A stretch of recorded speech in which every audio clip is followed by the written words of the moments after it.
Okay, at this point, I just want to interrupt you for a while and explain to you a little bit on open and closed loop system. Now, we know the mechanism. We have seen this. This is a worm wheel and worm gear, right? This is a mechanism. Now, you take a look at the system diagram. Input, process, and output. Input, process, and output. Now, the input is rotary motion.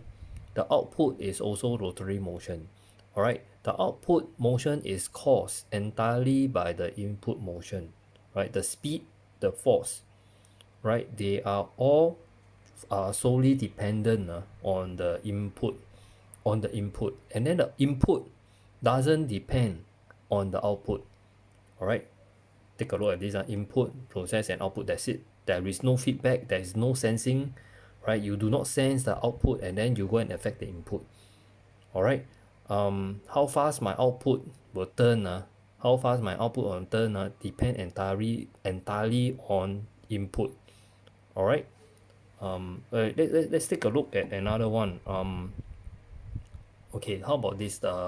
If you do not know, this is a bimetallic strip, right? This is whatever happened inside your iron. Current flow through the heating element, that's thereby heating up the iron, right? And then it's also flow through the bimetallic strip down here, right? Bimetallic strip down here, flow, the current will flow like that, right? Flow through, then come back.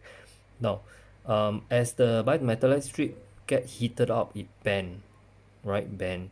So once it bend, the current will be cut off. No more current flow through the bimetallic strip, and the iron will cool down, right? So we can now say that, the input, which is the current flowing through, right, through the circuit down here, the current being supplied to a heating element is being affected by the output, which is the temperature.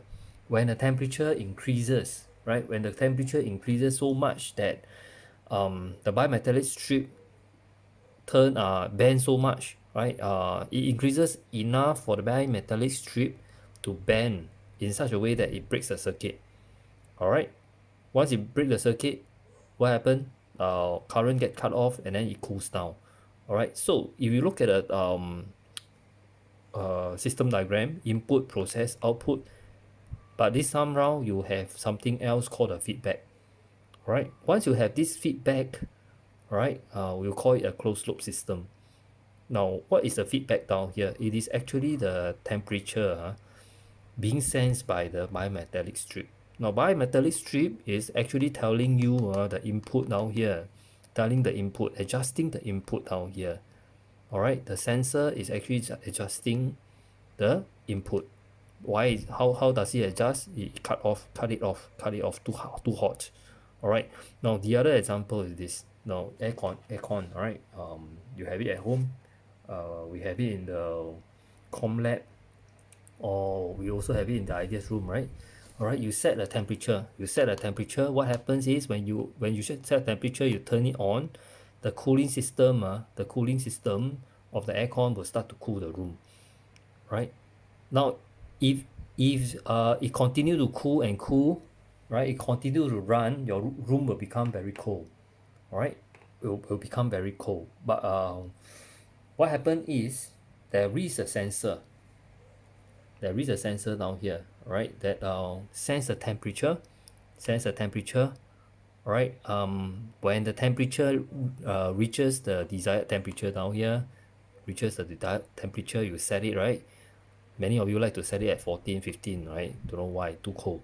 Now you set, reaches this temperature, right? Then it will go back. The sensor will inform, is somehow wired to the system, to the aircon system, and the aircon system will then turn off, right? Turn off the cooling system.